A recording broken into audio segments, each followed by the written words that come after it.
2주 만에 뵙습니다. 반갑습니다. 시민과 함께하는 구리시의회 의장 권봉수입니다. 아시겠지만 지난 월요일부터 내일까지 4일간에 걸쳐서 우리 지금 을지 연습 기간 중입니다. 어제 상황실을 방문해서 관련 관계자들께도 같은 말씀을 드렸지만 전쟁이 없는 대한민국이 우리들의 진정한 소망인데 아직 여러 가지 위험이 상존해서 유사시에 제비하는 총체적인 군, 관, 유관 기관의 지금 훈련이 진행되고 있는 상황입니다. 아울러서 오늘은 민방위의 날입니다. 그래서 2시부터는 일부 차량 통제 등 민방위 훈련이 진행될 터인데 이제 우리 또 홍보팀에서 확인을 해봤습니다. 혹시라도 이 훈련 시간에 저희가 이 브리핑하는 것이 위법한 것은 아닌가 싶어서 그랬더니 현재 민방위 훈련 기관은 우리 구리시청 본청 건물의 하나고 여기 의회는 훈련 대상 기관은 아니고 더군다나 지하 멀티룸이 지하에 있기 때문에 별도의 대피 안 하셔도 진행하는데 하등 문제가 없다라고 확인을 하고 그냥 예정대로 2시에 브리핑을 진행하게 됐습니다. 아울러서 이미 또 몇몇 분은 취재차 현장도 다녀오셨겠지만 오늘 아침에 저희 구리 전통시장에서 화재가 있었습니다. 아침에 상황 보고를 전파받고 출근길에 들려서 현장을 둘러봤는데요. 7시 한 10분쯤 화재가 발생했고 신고되어졌고 한 20분에서 25분 사이에 소방차가 도착을 했는데 위치가 어디냐면 그렇게 중앙 아케이드 돼 있고 거기 노점 되어 있는데 가게에서 불이 났습니다. 그래서 발생한 가게는 전소를 했고 옆 가게 가서 보고 정말 천만다행이다 싶었던 게 아침 시간이어서 이미 출근해서 계시던 그 장사 준비를 하던 상인들이 초기 진화를 잘 해주셨어요. 각자 자신의 가게에 있던 소화기를 들고 와서 소화기로 일단 초기 진화를 잘 해주셨고 신속하게 시청에서도 소방서에서도 신속하게 출동해서 별다른 인명 피해 없이 약간의 이렇게 진화 과정에서 한 분이 이마 약간 좀 이렇게 기스난 정도 이제 그런 정도 외에는 했고. 가서 보고 정말 가슴을 전통시장 상인 회장님을 비롯해서 관계자들 다 나오셨는데 정말 가슴을 쓸어내렸던 게 그 가게 바로 뒤편에 영업용으로 사용하는 가스통 있지 않습니까? 가스통 큰 가스통이 2개 그 옆에도 이렇게 쫙 거기가 놓여 있었는데 그 가스통에서 나오는 호스까지는 탔고 다행히 이게 진화가 빨리 돼서 그 가스통이 폭발을 안 한 거죠. 만약에 조금 늦었다거나 야간 심야 시간에 동일한 화재가 발생을 했다면 그 가스 폭발하고 그러면 그게 바로 오늘 화재 발생한 노점 뒤쪽이 우리 전통시장 공영 주차장입니다. 여러분 주차장에 막대한 피해가 있었겠구나. 그래서 오늘 회장님하고 어떤 말씀을 나눴냐면 바로 그 화재가 난 거기서 멀지 않은 그 바닥에 이제 소화전이 설치되어 있어서 초창기 전통시장 치고는 일찍 그런 제반 안전 시설들을 해서 바로 물도 즉석에서 바로 돼가지고 이 화재 진압하는 데 도움이 됐다. 그래서 정말 안전을 위한 투자는 만약 유사시에 딱 한 번을 위해서라도 투자하는데 전혀 아끼면 안 되겠다. 그런 교훈을 얻었고 정말 가슴을 쓸어내리고 왔습니다. 앞으로도 의회에서도 우리 시 집행부 모두가 그런 어떤 위험 요소에 대한 사전 점검을 통해서 시민들이 안전할 수 있도록 더 노력하겠다라는 말씀으로 시작을 드리겠습니다.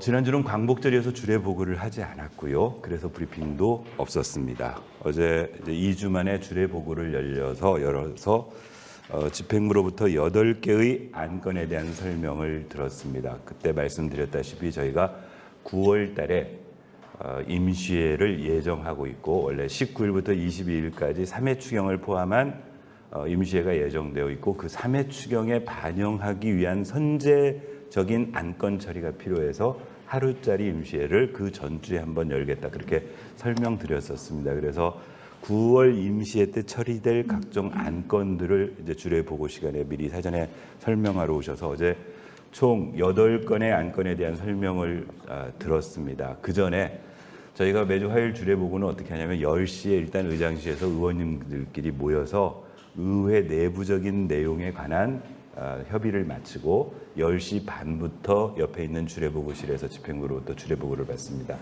어제는 오전에 받고 오후 2시부터 해서 4시까지 이렇게 해서 받았는데요. 어제 내부적인 안건 중에 참 그리고 오늘 브리핑 하는데 우리 참석하신 언론인 여러분께 그 사전에 혹시라도 같은 불이익을 당하시지 않도록 공지를 해드려야 되겠습니다.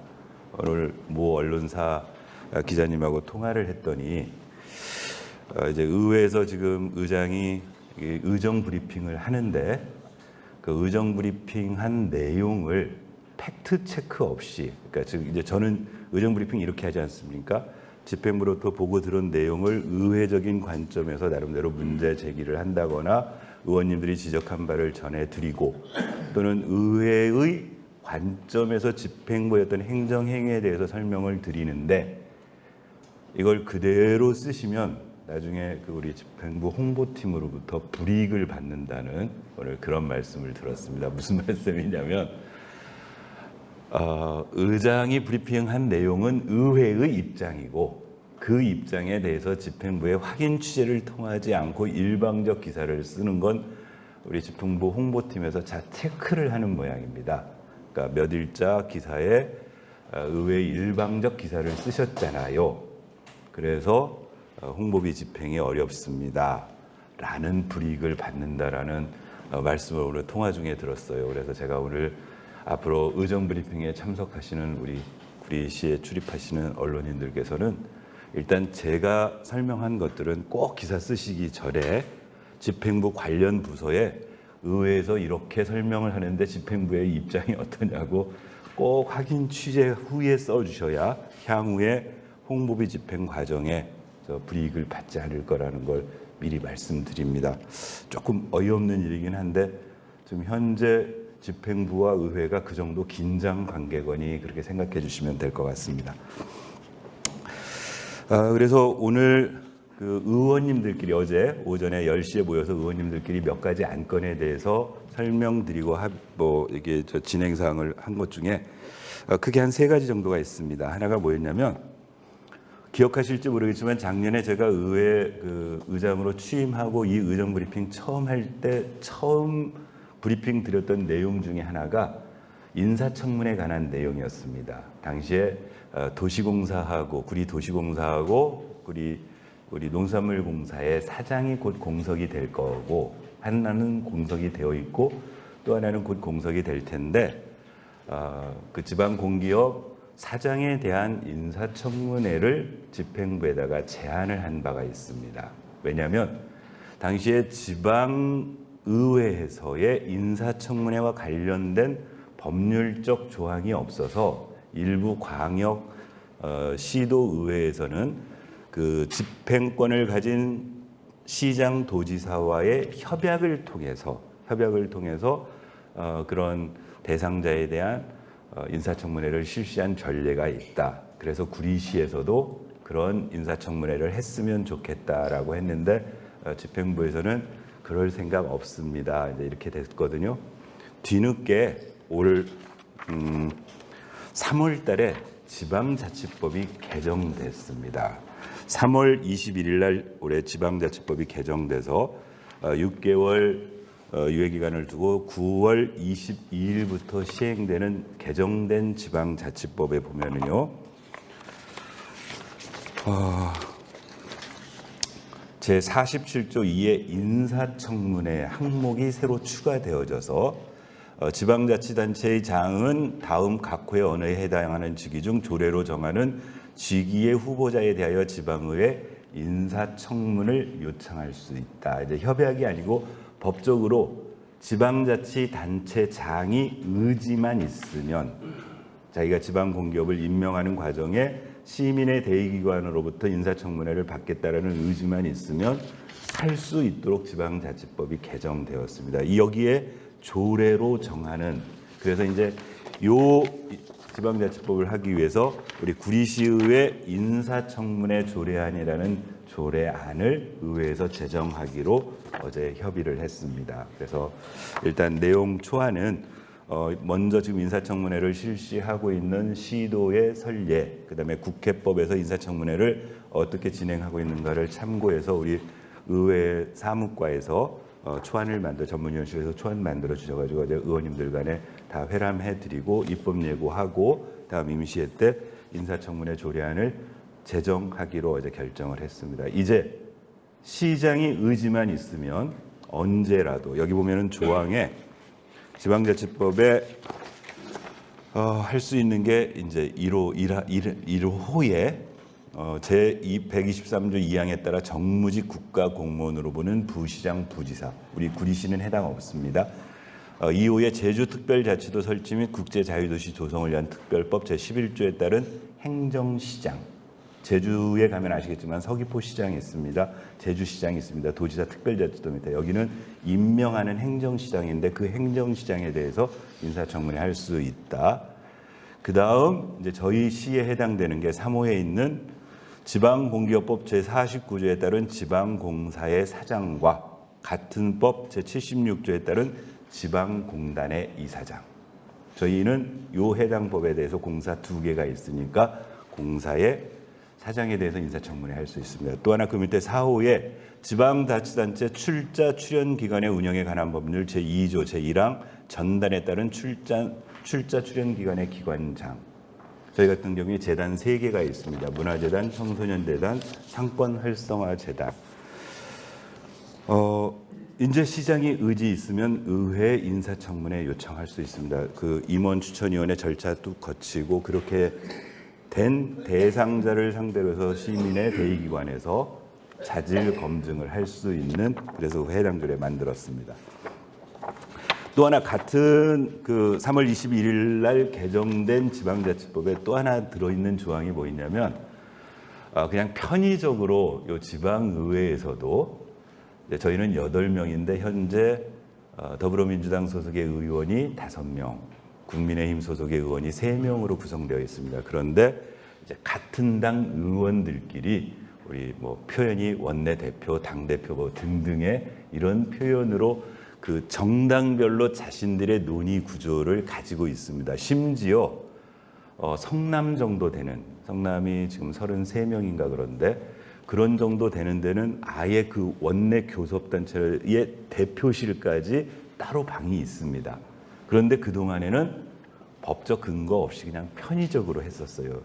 국회처럼 교섭단체라는 게 지방자치법에 명기가 안 되어 있었고 국회법을 준용해서 지방의회에서는 같은 당 소속끼리 했는데 이번에 지방자치법 개정을 하면서 역시 국회와 마찬가지로 63조의 2에 교섭단체라는 조항을 새로 신설했습니다.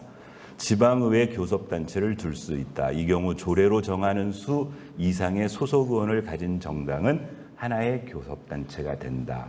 이렇게 그다음에 1항 후단에도 불구하고 아까 소속 정당이 교섭단체가 됐는데 그거에도 불구하고 교섭단체에 안 들어간 의원 중 조례로 정하는 수 의원의 이상이 되면 교섭단체, 즉 큰 지방자치단체에서는 뭐 민주당 교섭단체, 그다음에 국힘당 교섭단체, 근데 여기도 싫으면 무소속끼리 해서 예를 들면 조례 뭐 3명 이상, 5명 이상 이렇게 정하면 저 교섭단체가 국회법처럼 할 수 있다는 겁니다. 그래서 저희 의회 같은 경우에는 아까 그 저기를 3명을 일단 명기를 했습니다. 그러니까 현재 구리시 의회에서는 국민의힘도 교섭단체를 만들 수 있고 더불어민주당도 교섭단체를 만들어서 이제 공식적으로 지방자치법에서 보장하는 교섭단체, 정당별 또는 단체별 대표권을 가질 수 있도록 그 조례를 제정하기로 어제 의원님들 간에 의논을 해서 결정을 했습니다. 또 하나는 오히려 이제 이렇게 공론화를 해야 될 게 맞을 것 같습니다. 아시겠지만 그 우리 언론에서 또 시민사회에서 가장 그 지방의회에 대해서 곱지 않은 시선으로 보는 일 중에 하나가 연수입니다. 국내 연수, 특히 특히 국외 연수, 외유성, 관광성, 그로 인해서 여러 가지 지방의회의 단골로 비난을 받기도 하고 시민들로부터 지탄을 받기도 하는 사례가 많았습니다. 작년에 구리시의회 같은 경우에 작년에 2022년도에도 의원들 해외 연수 예산을 책정해 놨었습니다. 그런데 상반기에는 지난 8대 의회 의원님들 같은 경우에 선거 앞두고 해외 연수 갈 틈도 없었고요. 코로나 바로 여파도 있었고, 하반기에 제가 구성하고 의장을 맡고 나서도 추진을 할까 했었는데 여러 가지 상황 때문에 작년에 저희 구리시의회에서는 해외 연수를 가지 않았습니다. 그리고 오늘까지 2023년도에도 똑같이 해외 연수 예산을 세워놓고도 아직 가고 있지를 못했습니다. 일단 어떤 시기를 잡아내는 문제, 또 하나는 과연 이 국외 연수를 이런 시민들이나 시민들의 어떤 그 따가운 시선을 받으면서 가는 것이 옳으냐에 대한 여러 가지 의원님들의 다양한 의견이 존재해서 일단 그동안 국외 연수를 가지 않았는데 어제 어떻게 일단 결정을 했냐면요. 원칙적으로 국외 연수를 가는데 국외 연수를 원래 하려고 한 그 목적과 취지에 맞게 준비가 되면 가는 것으로 하자. 그래서 어제 제가 의원님들과 같이 회람한 사례가 하나가 있습니다. 지난 올해 지금 준비를 하고 있어서 아직 출발을 안 했는데 9월 달에 출발을 하려고 준비하고 있는 서울시 의회 행정자치위원회 국외연수 준비 사례가 있습니다.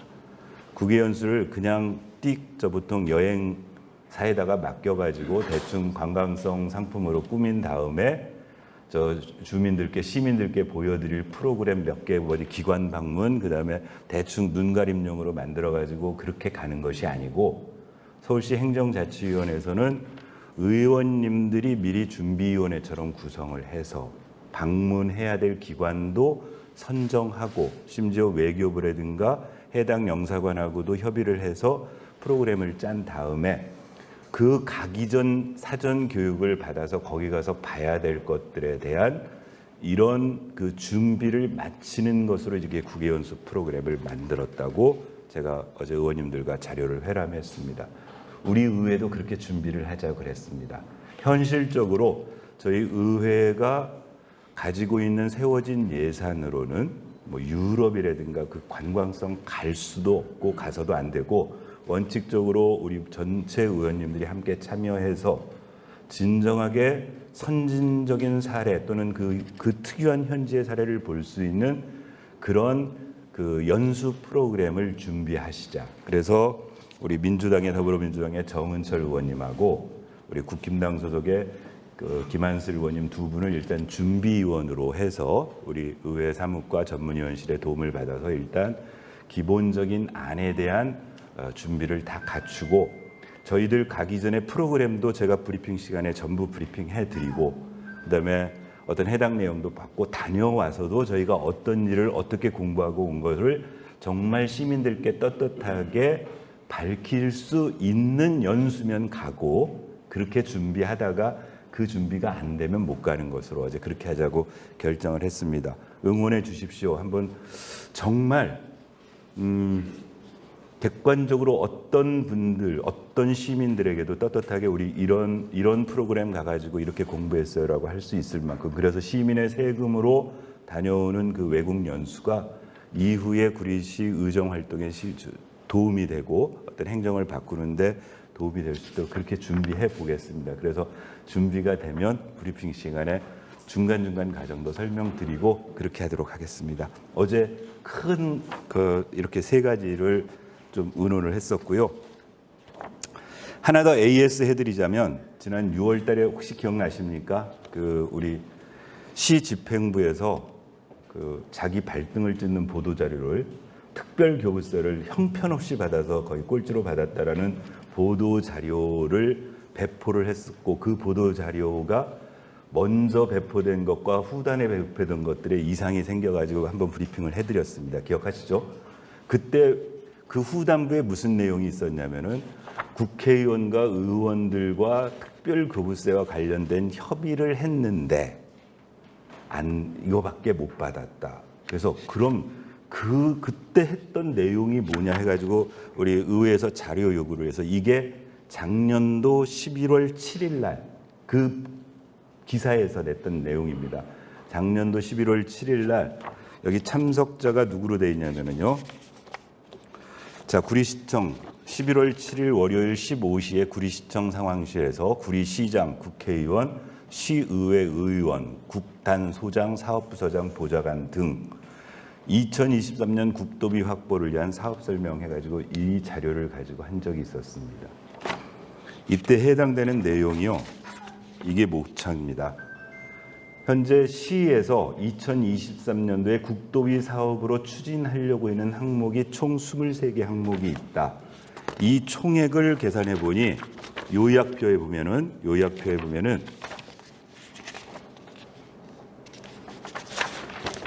이 23개 사업에는 총 4,600, 100만, 1,000만, 억, 10억, 100억, 1,000억이죠. 그러죠.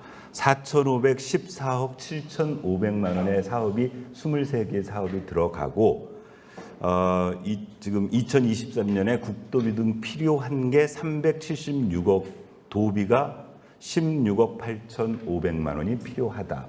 이렇게 이제 설명을 쭉 하고 해당 사업에 대해서 추진 사업에 대해서 다 이렇게 개별적으로 전부 브리핑을 받았습니다. 이 23개 중에 실제로 이번에 시가 신청한 건 신청한 사업에 들어간 국도비는 요 노란색으로 쳐놓은 거 3개입니다.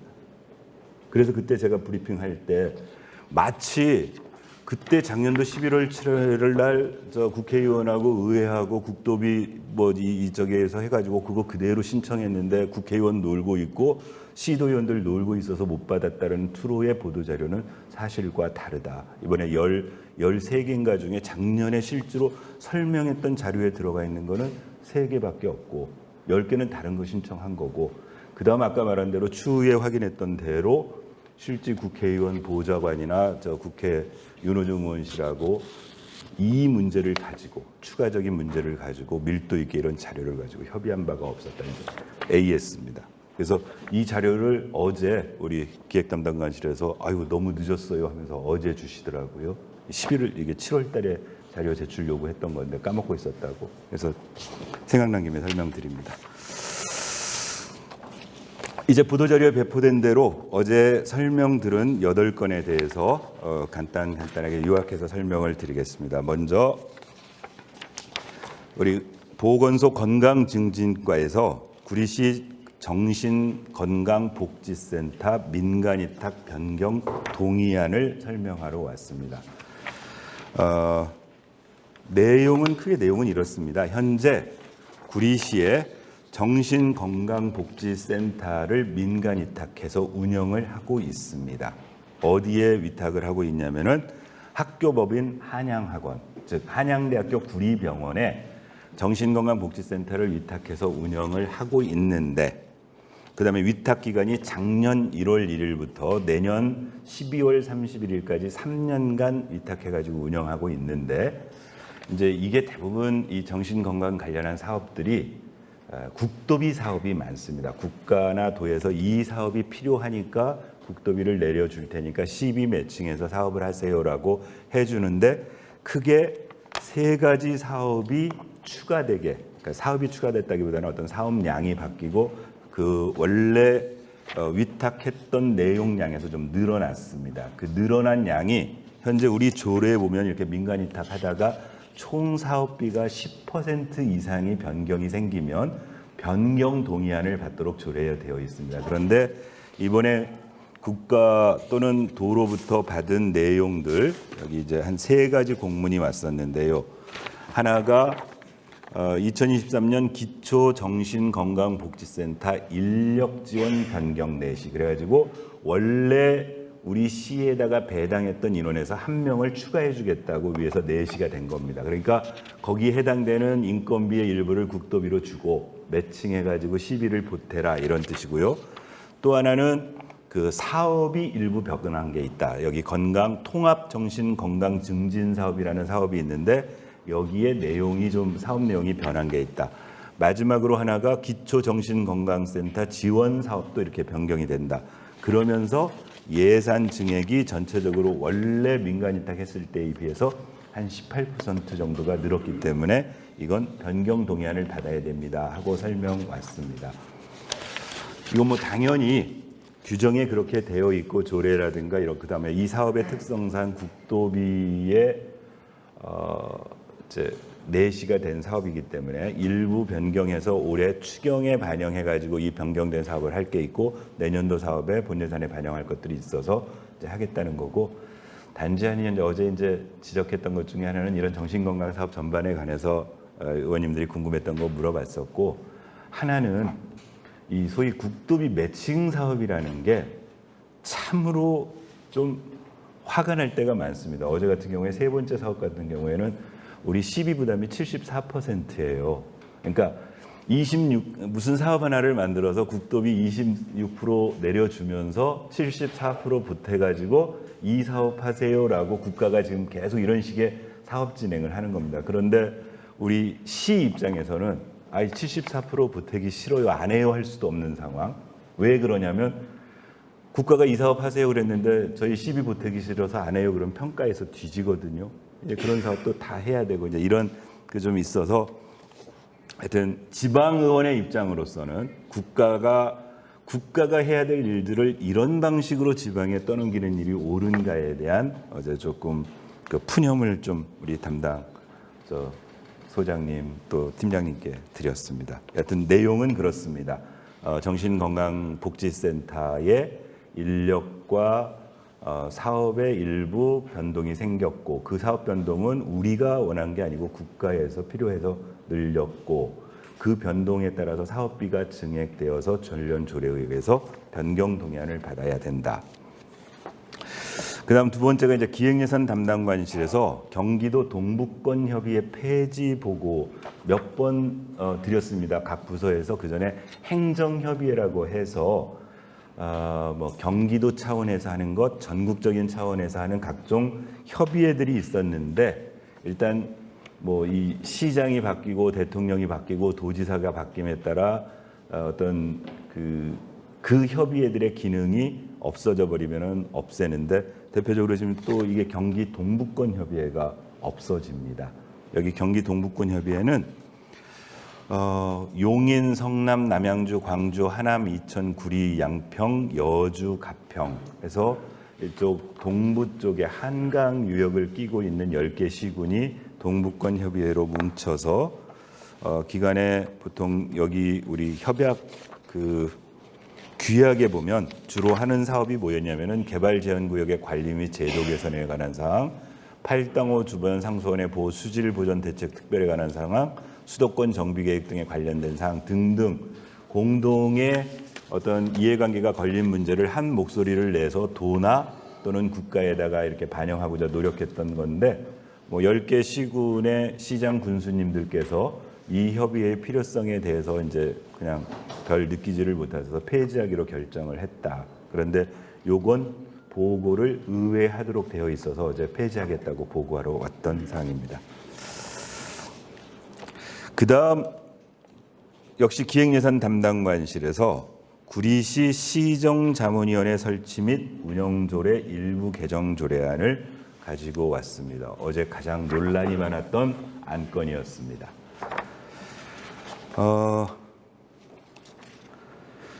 구리시 시정자문위원회는 지난 2016년에 구리시에 조례가 제정되었습니다. 그 지방자치법에 보면은 자문기관 등을 설치할 수 있다. 그래서 우리 구리시처럼 구리시 시정자문위원회라는 이름으로 운영하는 시군도 있고 또는 무슨 정책자문위원회라는 이름으로 운영되고 있는 시군들도 존재하는데 지난 2016년에 우리 구리시에서는 16년 12월 27일 날 구리시 시정자문위원회 설치 및 운영조례라는 조례를 만들었습니다. 그래서 임기 2년 단위로 움직여서 임기가 그렇죠 2년이죠. 그리고 움직여서 현재 이 조례에 보면 조례 안에는 총 50명 이내의 위원을 둘 수 있고 그 50명을 4개 분과위원회가 일반행정, 교육문화, 보건복지, 환경녹지, 안전도시 이렇게 분과위원회 5개를 둘 수 있도록 조례 규정되어서 50명의 위원들이 5개 분과로 해서 분과위원회 활동도 하고 전체 회의를 활동할 수 있도록 시정자문위원회가 운영되고 있는데 이 조례 이제 개정을 하겠다는 겁니다. 집행부에서 개정을 하기 위해서 뭐에 그랬냐면 여기 보면은 경쟁력 강화를 위하여 우수한 전문가를 구리시 시정자문위원으로 추가 위촉하기 위해서 그래서 50명인 시정자문위원을 60명으로 늘리겠다. 그게 조례 개정의 한 핵심이었고요. 또 하나는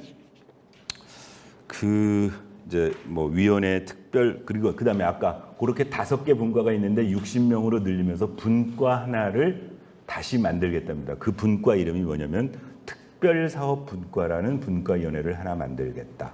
그러면서 집행부에서 이 특별사업분과에서는 어떤 일을 하냐면 예를 들면 무슨 GTX 사업이라든가 이렇게 시가 현안으로 갖고 있는 그런 특별한 사업을 이 분과위원회를 통해서 자문을 받으시겠다.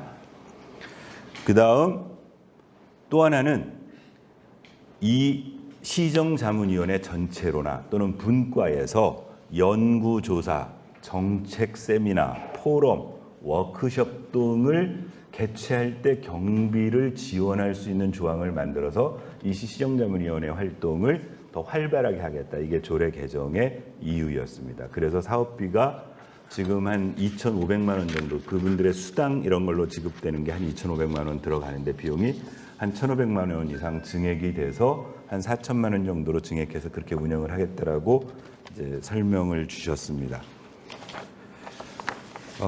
여러 가지 질문 또는 질책 또는 이게 도대체 왜 조례를 개정하는지 모르겠다는 등등의 의원님들의 의견들이 있었습니다. 일단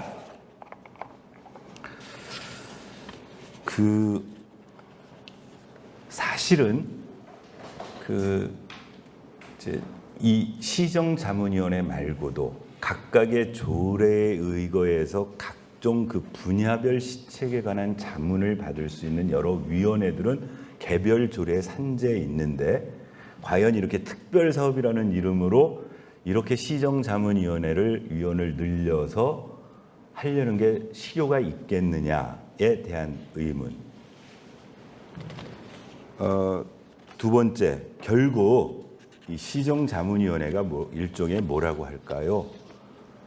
그 훈장 또는 명예처럼 우리 평화통일정책자문위원회가 그렇지 않습니까? 정권이 바뀌고 나면 평통위원으로 위촉되는 게 어떤 지역사회에서 나름대로 뭐 좀 고생했어 이렇게 하는 등의 그런 느낌처럼 시정자문위원이라는 타이틀이 필요하신 분들에게 조금 더 드리기 위해서 만드는 거 아니냐라는 질책.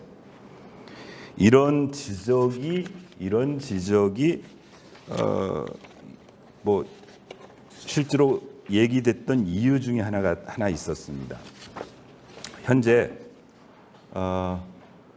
우리 백경현 시장 작년 취임하시고 이 시정자문위원회 임기가 4월 달에 끝나서 지난 4월 13일 날 이제 우리 제4기 시정자문위원회가 구성이 됐습니다. 총 50명의 의원으로요. 그래서 이분들은 임기 2년이니까 2025년 4월 10일까지 시정자문위원을 하시게 됩니다. 그래서 어제 우리 부의장님이 이제 그 전에 받아놓은 자료를 가지고 오셔서 이 50명의 위원들 명단을 보게 됐습니다.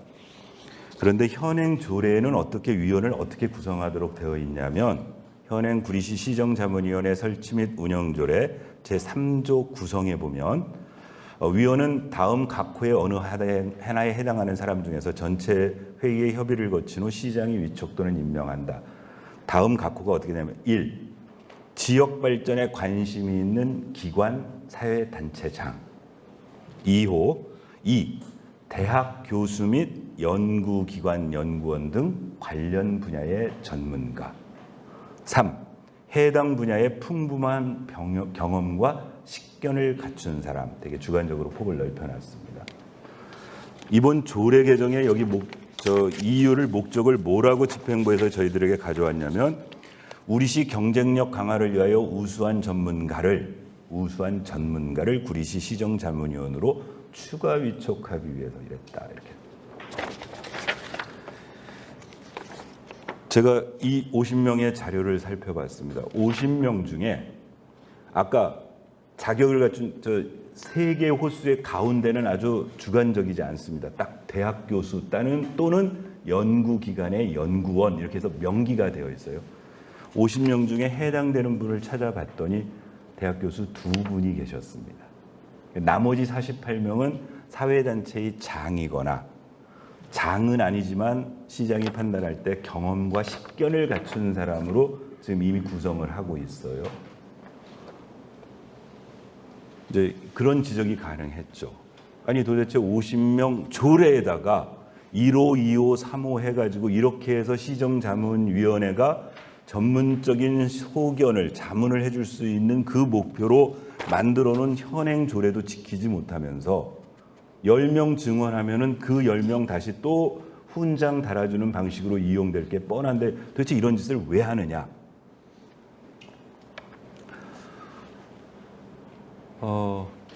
뭐 여야 구분 없이 모든 의원님들이 여러 가지 지적들을 많이 하셨어요.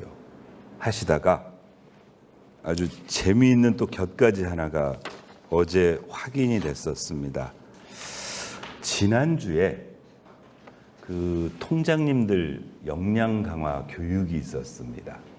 역량 강화 교육이 있었는데 오전 9시부터 12시까지 3시간 동안 역량 강화 교육을 해서 구리시에 있는 290여 명의 통장님을 대상으로 해서 교육하고 이거는 총무과에서 하는 일이었습니다. 아침에 인사를 하러 갔는데 이미 통장님들은 8시 반부터 오셔가지고 비디오 그 영상으로 교육을 받고 계셨어요. 그리고 들어가는데 시간이 없어서 이 교육 시간 확보를 위해서 시장하고 의장만 인사말을 하고 국회의원도 인사말을 못 시킨다는 거예요. 혹시 그래서 제가 그날 인사말 한 영상을 제가 올려놨었는데 제가 보통 행사에 가서 인사말을 가능한 한 3분 정도 내외를 하려고 노력을 합니다. 하고 싶은 말은 많으나 왜냐하면 그 인사말이 길어지면 행사가 길어져서 참석하신 분들에게 욕을 먹을 것 같아서. 그런데 제가 그날 작정하고 뭐라고 말씀을 드렸냐면 어차피 제가 짧게 해도 교육 시간은 12시까지 되는 거니까 제가 얘기하는 게 훨씬 재밌을 겁니다 하면서 제가 무려 7분 30초를 인사말을 했습니다. 요지는 뭐라고 인사말을 했냐면요. 제가 그날 우리 구리시 통반 설치 조례를 출력해가지고 갔어요. 자, 여기에 보면은 통장님들이 할 수 있는 임무가 6조에 들어 있습니다. 6조에 총 10개의 임무가 들어있는데 그중 2개는 전시 때 할 임무니까 평상시에 8개의 임무를 하도록 되어 있다. 의회가 앞으로 통장님들이 여기에 명기되어 있지 않은 또 다른 업무, 쓸데없는 일 안 하도록 열심히 감시하겠다. 그날 인사말의 요지였습니다. 여기 구조에 보면 편의 제공이라고 되어 있습니다. 그렇게 수고하시는 통장님들께 약간의 수당을 드릴 수 있고 또 수당 가지고 부족하니까 이런저런 조금씩 혜택들을 더해 갑니다. 그래서 건강검진도 받게 해드리고 연수 교육 같은 것도 할 수 있게 해드리고 이런 것들. 그래서 고생하시는 통장님들께 무언가 좀 도움될 수 있는 일들을 앞으로 의회가 찾겠다. 그래서 윤호정 국회의원이 못하는 인사말까지 제가 다 해서 길게 하겠다고 인사말을 끝냈습니다.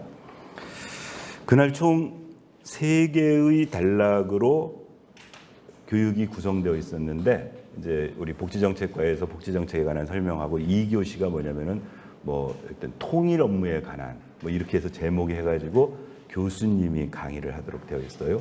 그리고 전 끝나고 의장실로 왔는데 중간에 항의 전화를 받았어요. 통장님한테. 아까 의장님이 쓸데없는 임무를 안 하도록 의회에서 감시하겠다면서요. 그런데 이따위 교육을 받게 합니까? 이제 이걸 근데 사실은 이따위 교육을 정확하게 어떻게 하지 못했는데 이제 그렇지 않아도 매체에서 관련돼서 여러분 주위에 간첩이 있다. 그러니까 내용인지 그랬답니다. 우리 경기대 명예교수라는 강사님이 나오셔서 뭐 통일과 관련된 얘기를 하시는데 탄핵 때 나갔던 사람은 빨갱이다. 여러분들 중에도 간첩이 있다. 뭐 등등. 그 안에 계시는 통장님들도 스펙트럼이 되게 다양하실 텐데 되게 부적절한 발언을 했어요. 어떻게 해서 그 강사를 이렇게 선정하게 됐냐고 해당 총무과에 물어봤더니 이제 총무과에서는 처음엔 뭐라고 설명을 했냐면 북한 문제와 관련된 강사를 섭외하기 위해서 그런 강사를 관리하는 기관 쪽에 추천을 요청했더니 이분이 추천이 돼서 강의를 부탁을 했다. 1시간 분량의 강의 내용까지를 전체적으로 사전에 뭐 이렇게 체크하는 기능이 없어서 이랬다. 그러냐? 그리고 기사에도 그렇게 설명이 됐었어요. 차후에 알았다. 그래서 실제로 평가 문제 있었다. 그런데 어제 시정자문위원회에 관한 조례 개정안을 보다 보니 이 명단 받았는데 거기에 시정자문위원으로 강사님 이름이 들어가 있는 겁니다. 아까 말씀드렸지 않습니까? 총 5개의 그 분과가 있다. 그 중에 하나가 교육문화 분과가 있는데 교육문화 분과가 총 8명의 위원으로 구성되어져 있는데 그 중에 경기대학교 명예교수 칼빈대 석좌교수라는 이름으로 그날 통장교육에서 그 물의를 일으킨 강의를 하신 분이 우리 시정자문위원이었던 거예요. 아까 전문가라는 이름으로 총 50명 중에 딱 2명 들어있는 대학 교수 중에 하나. 근데 이분도 현직 교수는 아니고 명예교수로 퇴직하신 48년생인가 그렇다는 건데요. 이제 이번에는 기획예산 담당관실에 어떻게 해서 이분이 우리 시정자문위원이 되셨는지, 구리시 사시는 분이냐? 아니랍니다. 이거 조금 이상하다. 구리 시정을 자문하기 위해서 이 조례를 보면은 우리 시에 계시는 각종 사회단체, 경험식견 이렇게 전문가 이렇게 하라고 했는데 구리시에 살고 있지도 않은 이분, 그래서 이번에 통장교육 때 물의를 일으켰던 이분이 어떻게 해서 시정자문위원이 되셨느냐. 어제 오후에 기획예산 담당관실에서는 이렇게 설명을 해요.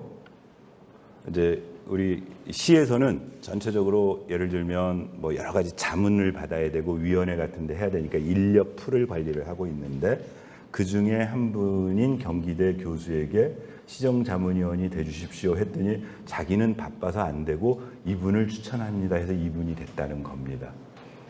그리고 공교롭게도 아까 총무과에서 이런 북한 문제와 관련된 강의를 해주실 분이 필요합니다 그랬더니 그런 그 강의 인력풀을 담당하고 있는 기관에서 이분의 양력에 구리시 시정자문위원이라고 되어 있으니까 이분이 강의하면 어떨까요?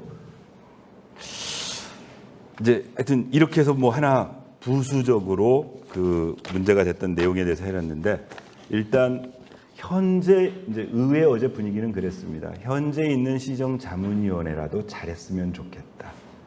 이런 정도로 이렇게 조례도 제대로 이해 못하고 이런 식의 구성을 할 거면 괜히 인원 늘려가지고 훈장 달아드리고 그래서 시민의 세금을 낭비하는 거는 별로 바람직해 보이지 않는다라는 것이 어제 의원님들의 지적이었습니다. 모르겠습니다. 이후에 집행부에서 이거를 안건으로 상정해서 가져오실지 어제 의회의 그런 지적 때문에 철회를 하실지는 모르겠으나 의원님들이 이걸 안건으로 받아오실지 안 받아오실지도 잘 모르겠습니다. 하여튼 어제 가장 그래서 길게 얘기를 나눴던 내용이었습니다. 그다음 기획예산 담당관실에서 이제 그 작년 2022 회계년도에 결산을 다 끝냈습니다. 끝내고 나면 결산 기준 재정 공시를 하도록 되어 있습니다. 이제 결산한 결과 2022년 구리시 살림살이를 다 결산해 봤더니 우리 구리시의 살림살이가 이렇습니다라고 시민들이 볼 수 있도록 재정 공시를 해야 되는데 이 재정 공시안도 의회에 먼저 보고하도록 되어 있습니다.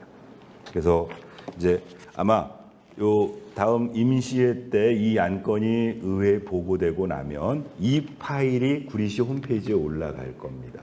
이 파일이. 그래서 작년도 2022년도 구리시 살림살이가 이랬다. 그래서 이제 어제 요약본으로 요 공시안에 대해서 보고를 하고 의원님들한테 요거 이제 자세하게 뭐 가지고 가셔서 보시라고 주셨어요. 요약본 사항에서 몇 가지는 이제 예산 담당관한테 요 부분은 잘 챙겨서 시민들이 보셔도 궁금해하실 것 같으니 다음 본회의장에서 보고할 때 이 질문 받으시면 설명 좀 자세하게 해주십시오라고 했던 게 몇 가지가 있습니다. 하나가 뭐였냐면은 중간에 보면 그 재정 공시하는 그 결과치 중에 들어있는 요약본 중에 하나가 공무원 기준 인건비 집행 현황이라는 항목이 있습니다. 그러니까 우리 구리시 살림살이를 해나가는데 전체 예산 중에서 인건비로 집행한 내역을 보여주는 게 있는데요.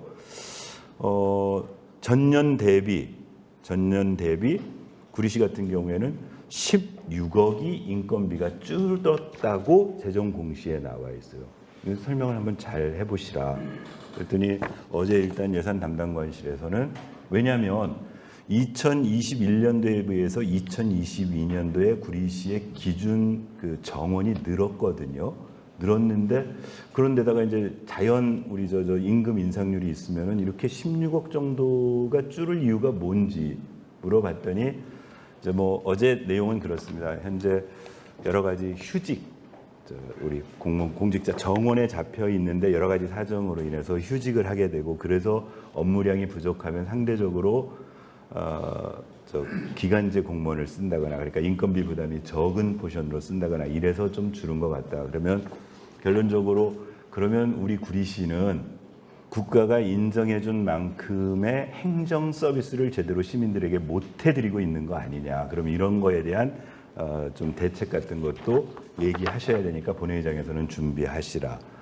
또 하나는 그 지방보조금이요. 지방보조금이 2021년도에는 353억이 구리시에 교부가 됐는데 작년도에 그러니까 348억으로 5억이 줄었습니다. 자, 이것도 설명을 좀 해야 된다 시민들께. 아까 말씀드렸던 것처럼 결국 저희처럼 재정 자립도 또는 재정 자주도가 낮은 도시에서는 결국 대부분의 사업이 보조금 사업으로 많이 오고 있고 그 보조금을 얼마만큼 가지고 와서 시민들께 양질의 행정 서비스를 제공하느냐가 관건인데 전년도에 비해서 이 줄은 이유를 좀 설명을 잘 해주셔야 될 것 같다. 그다음에 이제 공유재산 현재액이라고 있습니다. 우리 구리시가 가지고 있는 공유재산의 현재 가치가 3조 3천억 정도가 됩니다. 저희가 그런데 이게 전년 대비했을 때 3,384억이 늘은 걸로 되어 있습니다. 그러니까 전년도 21년도에는 2조 9,624억에서 2022년도에 3조 3,008억 원으로 늘어서 3,384억 원이 늘었다고 나와 있어요. 그래서 이 부분도 설명을 좀 해다. 그러니까 3,300원어치를 사지는 않았을 테고 예를 들면 뭐 토지 지가가 늘었다거나 공시지가가 올랐다거나 해가지고 현재 가액이 늘은 부분이 있을 테고 순수하게 취득해가지고 공유재산 액수가 늘어난 게 있을 테니까 이 부분도 자세하게 설명을 하실 수 있도록 해라. 왜냐하면 결국 이렇게 요약본을 의회 의원들이 봤다는 얘기는 시민 여러분들께서도 이 공시된 요 프로그램을 전부 이 PDF 파일을 받아가지고 1페이지에서부터 다 보기는 쉽지 않으면 개략적으로 요약본을 보실 텐데 요약본 보실 때 이런 의문에 대해서는 의회가 좀 풀어줄 게 있다. 그러니까 본회의장에서 답변하시라 그랬습니다. 관심 있게 본회의 시간에 한번 좀 봐주시기를 바랍니다. 자, 이제 그 다음이 복지정책과에서 구리시 국가유공자단체 등 지원기금 설치 및 운영조례 일부 개정 조례안에 대한 개정안 설명이 있었습니다. 핵심이 이겁니다. 구리시에서는 국가유공자단체 등을 지원하기 위한 기금을 마련했습니다. 현재 20억 기금을 마련해서 기금은 이제 끝났습니다. 그래서 여기서 나온 기금에서 나온 이자라든가 이런 것들로 유공자단체를 지원하고 있는데 이게 5년 단위로 기간을 지금 연장하는 겁니다. 그래서 5년 더 연장하겠다. 아직도 실제 유공자 단체들에게 안정적으로 지원할 수 있는 그런 재원이 필요하기 때문에 이 기금의 존재 필요성에 대해서는 의원님들도 공감. 그래서 별다른 논란 없었던 문제입니다. 다음은 갈매 멀티스포츠센터 관리 운영 관리 대행 동의안입니다. 이건 평생학습과에서 가져왔는데요. 지금 갈매동에 가시면은 이제 얼마 전에 행정복지센터가 개관돼서 운영되고 있고요. 거기에서 사거리에서 조금 더 위쪽으로 가시면은 갈매 멀티, 이름은 이제 명칭을 그렇게 정했답니다. 갈매동에 있는 스포츠 관련 종합 시설인데 거기를 멀티 스포츠 센터로 시민 여론조사를 해가지고 갈매 멀티 스포츠 센터라고 이름을 지었고, 여기는 지금 지금 막판 공사를 하고 있어서 10월 말까지 공사가 끝나고 나면은 11월, 12월 뭐 내부라든가 어떤 운영 준비를 해가지고 내년 1월부터는 정식으로 운영이 될 수 있도록 그렇게 지금 준비를 하고 있습니다. 여기는 갈매 멀티스포츠 센터는요, 지하 2층, 지상 5층, 그래서 총 연면적이 한 9,314제곱미터 정도 돼서 5층에는 수영장, 4층에는 볼링장, 3층에는 뭐 요가, 에어로빅, 실내 조깅 이런 거 헬스 할 수 있는 다목적 공간, 2층에는 탁구장하고 강당, 홀, 1층에는 뭐 운영 사무실하고 여기에 평생학습권을 주는 것으로, 그다음에 지하 1층과 지하 2층에 기계실하고 주차장이 존재하는 걸로 그렇게 건물이 만들어져 있습니다. 자, 요 시설을 시가 직영하지 않고 우리 현재 구리 도시공사가 시에 있는 각종 체육시설들을 관리하고 있습니다. 구리 멀티스포츠센터, 체육관, 그다음에 국민체육센터, 저 인창동에 있는 국민체육센터, 그다음에 왕숙체육공원, 저 산호동에 있는 거요. 그다음에 시민운동장, 시립테니스장 등을 전부 지금 도시공사에서 관리 대행하고 있는데, 이 도시공사에다가 관리 대행을 맡겨야 되겠다. 그래서 이제 동의안을 가지고 오셨어요. 뭐 경험이 있고 전문적으로 관리를 하고 있는 도시공사에서 맡는 부분에 대해서는 의원님들이 별다른 이의 제기가 없었고, 다만 관리 대행 예산과 관련된 좀 논란이 있습니다. 시에서 가지고 온 걸 보면은 일단 이제 지금 연도를 맞추기 위해서 아까 제가 말씀드렸지 않습니까? 10월 말까지 공사가 끝나고 11월, 12월 준비해가지고 정식 개관 1월부터 시작을 할 텐데, 그러면 도시공사가 11월 1일부터 관리 대응을 시작해서 여러 가지 준비를 같이 해야 되기 때문에 일단 그 회계연도를 맞추기 위해서 2023년 11월 1일부터 2025년 12월 31일까지 2년 2개월을 일단 관리 대응을 하고, 이제 2026년부터는 뭐 3년 단위로 끊어서 대행을 연장하든지 이렇게 조정을 하겠죠.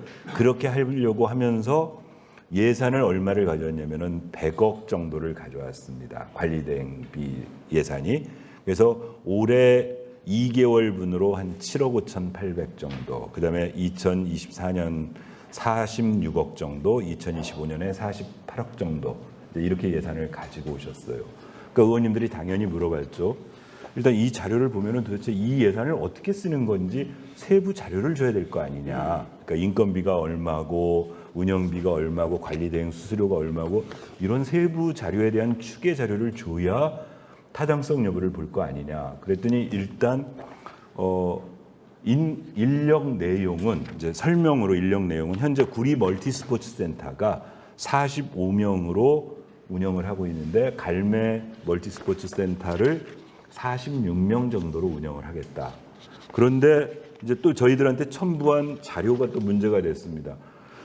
그 현재 도시공사가 운영하고 있는 멀티스포츠센터의 2021년도 세입 집행액 이거 내용을 줬는데 2022년도 집행액이 33억이었어요. 아니 여기는 33억인데 이쪽에다가 해가지고 거의 같은 인원을 운영을 하는데 46억이면 이 차이는 뭐냐?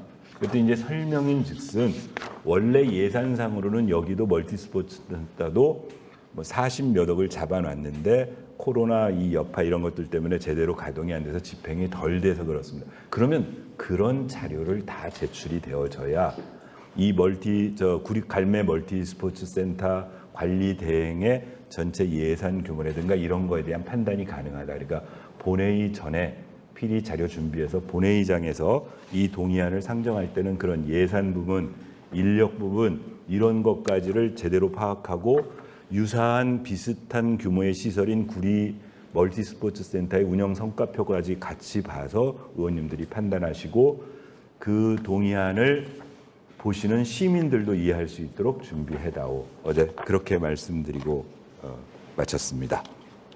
하여튼 갈매 주민들의 수건이었던 멀티 스포츠 센터가 이제 내년 1월부터는 정상적으로 가동이 되어져서 시민들께 양질의 그런 서비스가 제공됐으면 좋겠습니다. 다음 문화예술가에서 구리시하고 이름이 깁니다. 민주노총 전국 공공운수 사회서비스 노동조합 구리시립예술단 지회. 이게 우리 쉽게 말하면 합창단입니다. 시립합창단 노동조합이 현재 합창단원이 총 43명인데 그중에 조합원이 37명으로 노동조합이 구성되어 있고 이 노동조합하고 단체 협약을 지금 이제 그동안 총 22차례에 걸쳐서 20차례였나요? 20차례에 걸쳐서 단체 협약 협상을 쭉 해온 겁니다. 시하고 요 노조하고. 그래서 작년 6월 8일부터 이제 처음에 노조가 단체 협약을 요구해서 단체 협약하고 임금 협약을 교섭 요구를 해서 8월 달에 처음 만나기 시작해 가지고 올 6월 14일까지 총 20차례에 걸쳐서 노조하고 협상을 했고 6월 30일 날 잠정 합의를 했답니다. 그 합의된 협약서 안이 여기에 첨부되어 있는 안입니다. 요약하자면 당초 우리 합창단 노조에서 총 115개 조항을 요구를 했는데 102개 조항에 대해서 합의가 다 끝나서 이 협약서에 반영을 했다. 그런데 이것도 체결하기 위해서는 의회 동의를 받아야 되기 때문에 임시회 때 올리겠다는 건데요. 일단 주요 협약 내용을 보면은 이렇게 되어 있습니다. 여기 보면 일단 협약의 유효 기간은 단체 협약은 체결일로부터 2년, 임금 협약은 1년 이렇게 하기로 했다. 임금의 원칙은 공무원 보수 인상률을 적용한다. 그다음에 임금 인상안은 임금 교섭 후 임금 교섭은 이제 앞으로 또 별도로 다시 협상을 해야 된답니다. 이 단체 협약 끝나고 나면은 임금 협상하게 돼서 1월 1일부터 소급 적용해가지고 교섭 체결일 시점에 재직 중인자에 한해서 적용한다. 그다음에 이제 이번 협약에서 크게 진전을 뵀던 것 중에 하나가 그동안 합창단은 주 2회 하루에 3시간씩 그래서 주 2회 나와서 주간 6시간 그래서 월간 4주 하면은 4주에 24시간 근무하는 형태로 운영이 되어졌습니다. 그러니까 그 시간에 맞춰서 수당 체계가 형성이 되어졌었는데 합창단 노조 쪽에서는 그걸 늘려달라는 계속 요구가 있었습니다. 그래서 이번에 그게 조금 늘어서 1일 3시간, 일주에 3일 근무, 그러니까 주당 9시간 근무하는 형태로 근무 시간이 바뀌었다. 그다음에 연장 노동과 휴일 노동 들어가고 그다음에 공연 수당은 150% 지급하고 처우는 휴직할 때는 무급으로 한다고 단체 했고요.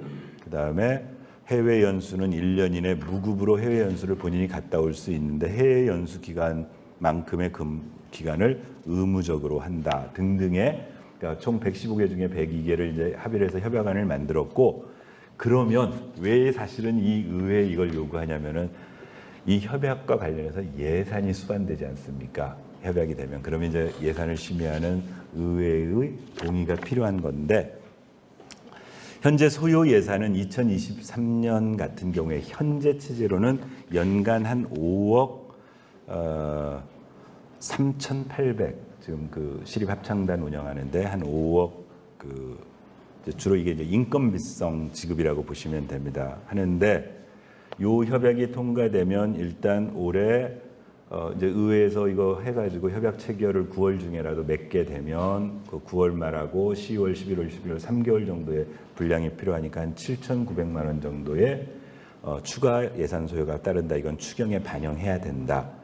그래서 내년도 이게 이제 완전하게 적용되는 내년도가 되면은 한 7억 7천만 원 정도로 전체 소요 예산이 늘어날 거다. 이렇게 얘기되어졌습니다. 그리고 이제 뭐 구체적으로 여기 협상 체계로 적용하는 월 수당 50% 증액, 이제 그 늘어나는 예산의 소요에 대한 설명들이 있었습니다.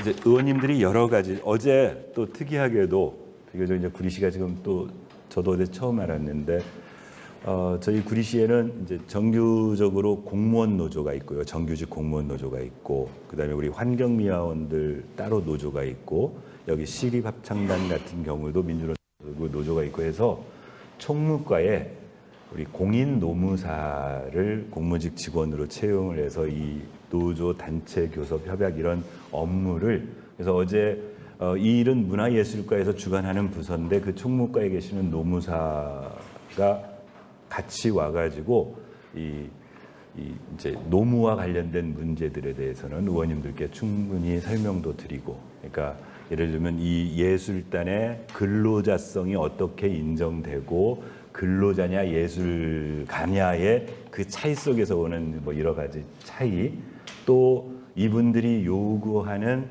완전 정규직화로 갔을 때의 예산상의 어려움 등등 여러 가지를 잘 설명해 주셔서 의원님들 입장에서는 노무에 관한, 사실은 쉽게 접하지 않는데 노무에 관한 그런 공부도 할 수 있는 그런 시간이었습니다. 그래서 이제 그 일련의 과정 속에서 의원님들 입장에서도 이 현재 합창단, 예술단 지회 합창단 그 노조를 이게 근로자성으로 볼 거냐, 아니면 어떤 예술가로 인정할 거냐에 오는 어떤 이 개념상의 어려움들을 어제 다 이해를 했고, 일단은 현재 헌법이나 관련 법이 그분들이 노동조합으로서의 단결권, 그래서 근로자로서의 자기 어떤 결정 권한에 대해서는 시가 해줘야 될 것. 그다음에 그럼에도 불구하고 아쉬움 같은 것들이 있었어요. 예를 들면 어제 이제 이런 지적들을 좀 했었습니다.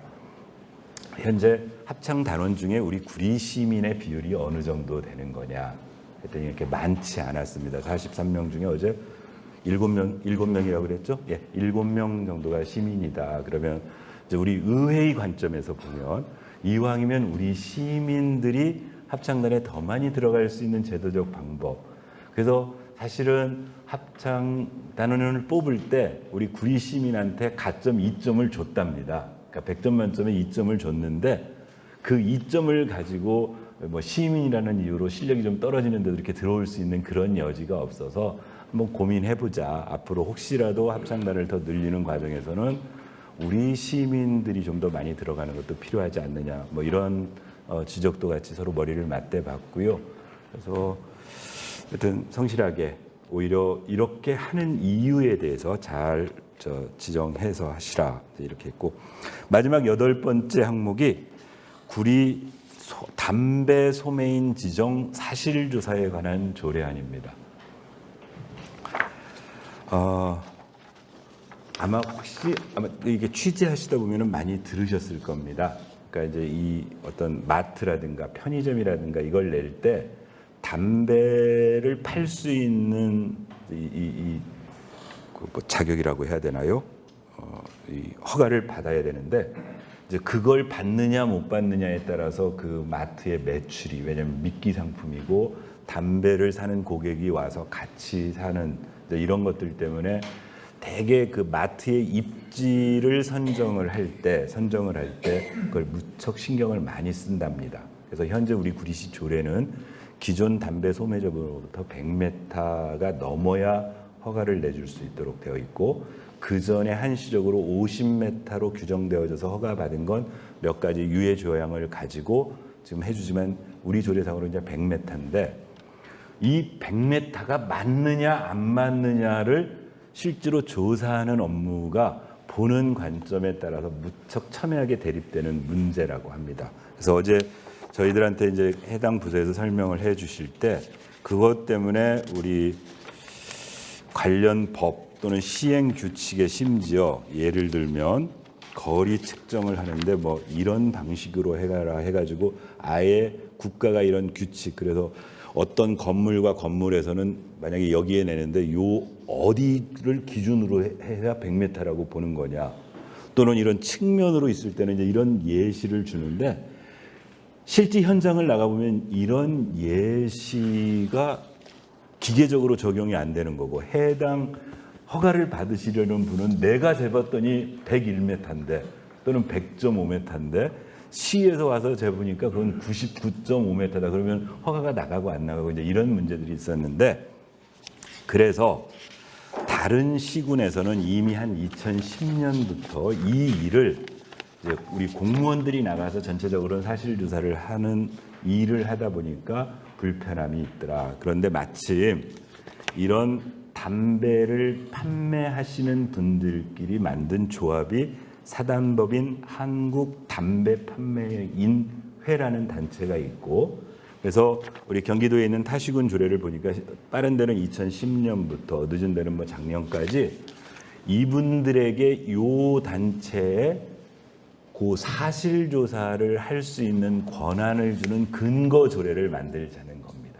그러니까 그동안은 우리 구리시는 이 조례가 없기 때문에 100% 그분들의 사실 조사를 줄 수 있는 게 아니고 그냥 업무 협조를 받아서 공무원이 나가서 이 재는 거는 우리 구리남양주 담배 판매인회라는 단체에서 나와서 도움을 주는 거였는데, 앞으로는 이 조례를 만들게 되면 이 조례 근거에서 그분들에게 합법적으로 사실 조사를 할 수 있고, 그 조사에 관해서 새로 담배 판매점을 내시려는 분은 그 조사 결과를 수긍할 수밖에 없는, 그렇게 만들겠다는 그런 내용이었습니다. 그래서 오히려 그동안 왜 안 만들었대요. 진즉에 법도 있고 규칙도 있고 이게 가능하면 진즉에 조례 만들어서 그렇게 업무 좀 저기를 줄여놓으시지, 왜. 또 하나 이제 어제 담당 과장 얘기는 그런 거죠. 그러니까 이분들이 사실 조사를 하면 숱한 경험과 그동안 자기네들이 경험에서 우러나서 하는데, 이제 우리 공무원들은 이 업무를 담당하는 공무원들이 2년마다 바뀌는 거잖아요. 뭐 빠르면 1년에 바뀌고, 그럼 서류 보고 옛날 거 받아가지고 이제 이런 데서 오는 어려움을 조금 덜어보고자 이 조례를 만들겠다. 이렇게 해서 8건에 대해서 어제 한 3시간 반 설명 듣고, 여러 가지 저희 의회 입장에서는 공부도 하고요. 그래서 이렇게 한 그런 시간이었습니다. 예, 이상으로 어제 저희 의회 내부적으로 결정 논의됐던 3가지 사항, 인사청문회 조례안, 교섭단체 구성 및 운영 조례에 관한 것, 그다음에 우리 공무 국외연수 앞으로 추진 계획 등에 대해서 설명드렸고요. 집행부에서 설명한 총 8개 안건에 대한 브리핑을 마치도록 하겠습니다.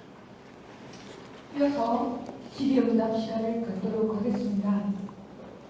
질문하실 기자분께서는 손을 들어 주시기 바랍니다. 네, 우리.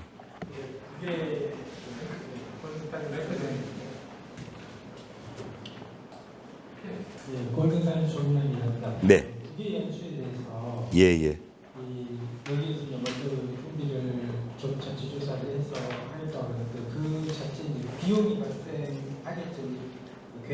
금액이 발생하는데 그 금액에 대한 시민 평가라는 겁니까? 그 금액에 대한 시민 평가되는 건 뭘까요? 시민 평가단이 네. 다른 데는 구성돼 있어가지고 네. 자체 국외 연수 관련해서도 평가를 하고 그 금액이 적정한가에 대해서 평가를 하시더라고요. 그래요. 제가 아직 그 부분까지는 챙겨보지 못했는데, 오늘 조 기자님 말씀하셨으니까 국외연수와 관련돼서 타 시군에서 그 평가단, 시민평가단을 어떻게 운영하는지 하여튼 사례가 있으면, 하여튼 원칙은 그렇습니다. 그러니까 시민이나 언론으로부터 지탄받는 연수면 안 하겠다. 그리고 정말 그 목적에 맞는 연수를 준비할 수 있도록 준비하겠다. 그 과정에 여러 가지 그 걸을 수 있는 장치들이 있다라면 성실하게, 없으면 만들어서, 있으면 있는 걸 최대한 활용해서 그렇게 하자라고 어제 의원님들하고 서로 합의를 했고요. 그래서 그렇게 준비해서 올해 여건이 안 되면 내년 가면 되는 거고, 하여튼 우리 9대 의회에서는 하여튼 국외 연수를 가더라도 제대로 가자, 이렇게 어제 그 결론을 했고, 말씀 주신 거는 우리 메모에서 그 국외 연수와 관련해서 시민 평가단 운영되고 있는 사례 한번 찾아봐 주세요.